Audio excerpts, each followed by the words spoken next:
The SAT reasoning test is the oldest and most widely used college entrance exam.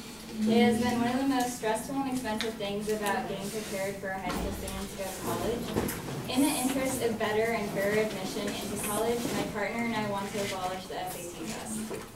The reasons being that the grading of the test is skewed, it is biased towards certain nationalities and genders, and it is not a good predictor of how well a student will do in college.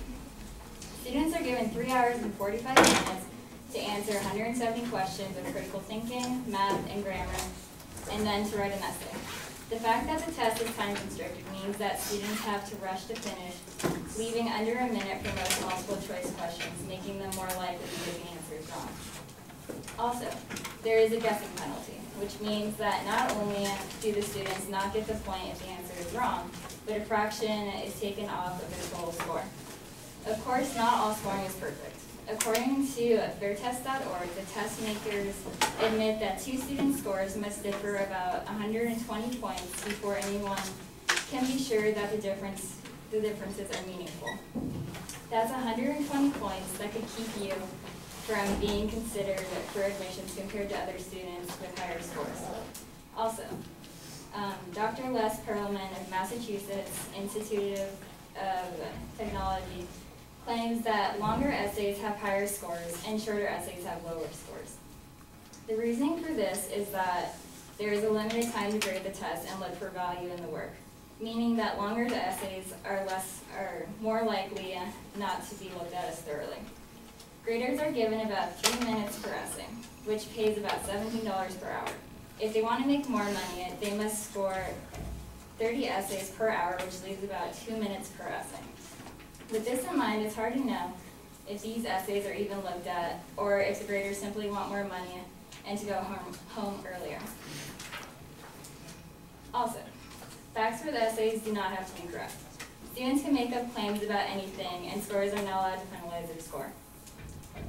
Quotes and facts will be seen as good supporting claims, even if they quote things like Abraham Lincoln claims things like text messaging are good for democracy.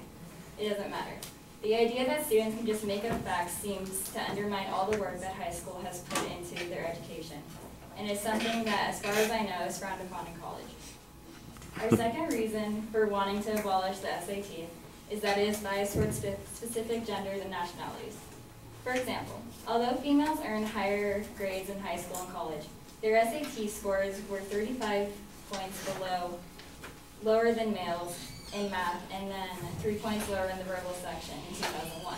And then again in 2006, they scored 26 points lower than males collectively.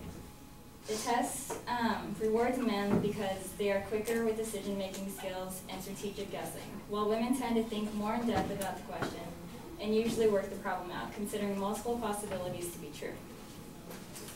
Studies have shown numerous times that once a time restraint is lifted from the test, the females' score dramatically improved while males stayed the same.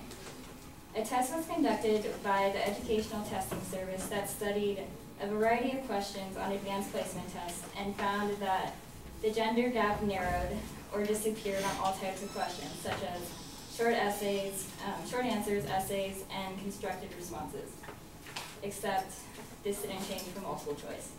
When the test was in its early stages, evidence showed that men did better in the mathematical portion of the test than women did, and women did better in the verbal section. Education Testing Service policymakers decided that the verbal test needed to be balanced more in favor of the men, and added questions pertaining to politics, business, sports, while math remained unchanged. Since then, the males have scored higher in both sections than the females. The SAT is also geared for wealthy whites and Asians. The more money that is spent on schooling and prep classes, the higher the scores will be.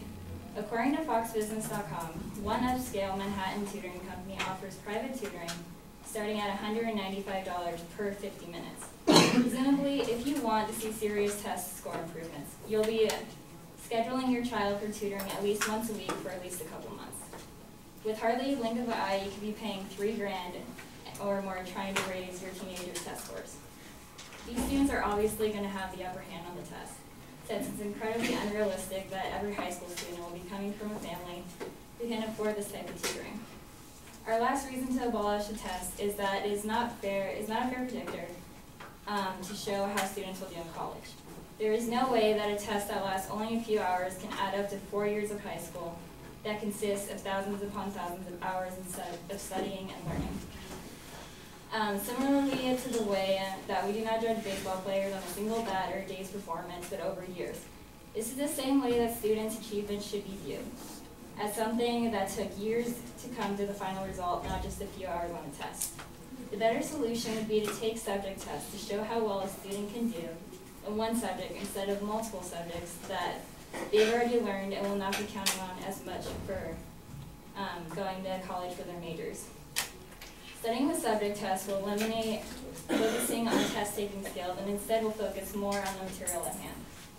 Based on a sample of about 80,000 students that were enrolled in the UC system in 1994, subject tests were proven to better predict how well a student will do in college. The SAT only scored slightly less accurate than the subject test and high school grades. With this being discovered, it shows that there is no need to force students to take a biased, expensive test that focuses more on test-taking skills than actual intellect, when there are better predictors such as high school grades and subject tests out there. Many colleges have already tried making the SAT test optional and have seen a dramatic increase in diversity and quality of students in